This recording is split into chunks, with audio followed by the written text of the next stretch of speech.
যুক্তরাষ্ট্রের president Donald Trump সম্প্রতি বলেছেন, আমরা গাজা পেতে যাচ্ছি।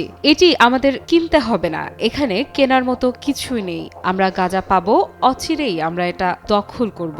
মধ্যপ্রাচ্যে গাজা সংকট কেবলমাত্র ইসরায়েল ফিলিস্তিন সংঘাতের বিষয় নয়। মধ্যপ্রাচ্যের ভূ রাজনৈতিক বাস্তবতায় এটি এখন আঞ্চলিক শক্তিগুলোর কৌশলগত স্বার্থের লড়াইয়ের কেন্দ্রবিন্দু। নানা শক্তি নানাভাবে নিজেদের আখের গোছাতে এ অঞ্চলের সংঘাতকে উস্কে যাচ্ছে। ট্রাম্প গত ২৫ জানুয়ারি প্রথম গাজা খালি করার প্রস্তাব দেন।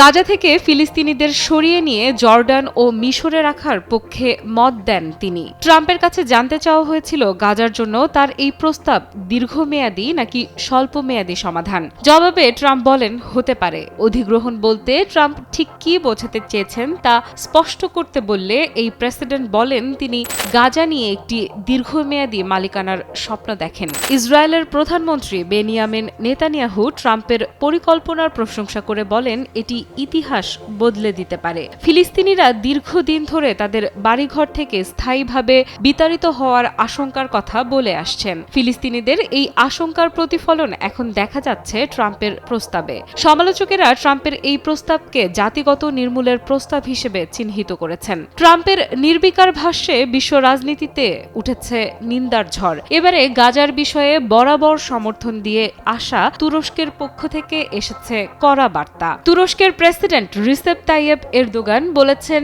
যুক্তরাষ্ট্রের প্রেসিডেন্ট ডোনাল্ড ট্রাম্পের প্রশাসন মধ্যপ্রাচ্য সম্পর্কে ভুল হিসাব করছে। এ সময় এরদোগান হুঁশিয়ারি উচ্চারণ করে বলেন, ইহুদিবাদী মিথ্যা মেনে চললে কেবল সংঘাত আরও তীব্র হবে।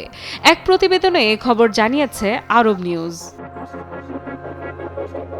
তুরস্ক ট্রাম্পের পরিকল্পনা প্রত্যাখ্যান করেছে, যা গাজা উপত্যকা থেকে ২০ লক্ষাধিক ফিলিস্তিনিকে সরিয়ে দেয়া এবং এটি যুক্তরাষ্ট্রের অধীনে মধ্যপ্রাচ্যের রিভিয়েরা হিসেবে প্রতিষ্ঠিত করার প্রস্তাব দেয়। তুরস্ক ইসরায়েলের গাজা অভিযানে জাতিগত নিধন শব্দটি ব্যবহার এবং ইসরায়েল সরকারের বিরুদ্ধে আন্তর্জাতিক পদক্ষেপের আহ্বান জানিয়ে আসছে। এরদোগান বলেন, দুর্ভাগ্যবশত যুক্তরাষ্ট্র আমাদের অঞ্চলের সম্পর্কে ভুল হিসাব করছে। এই অঞ্চলের ইতিহাস, মূল্যবোধ ও ঐতিহ্যকে উপেক্ষা করে কোনো দৃষ্টিভঙ্গি গ্রহণ করা উচিত নয়। এখন এমনই ফুরফুরে মনে থাকবে সবাই। বসুন্ধরা টয়লেট্রিজ, ফুরফুরে মন সারাক্ষণ।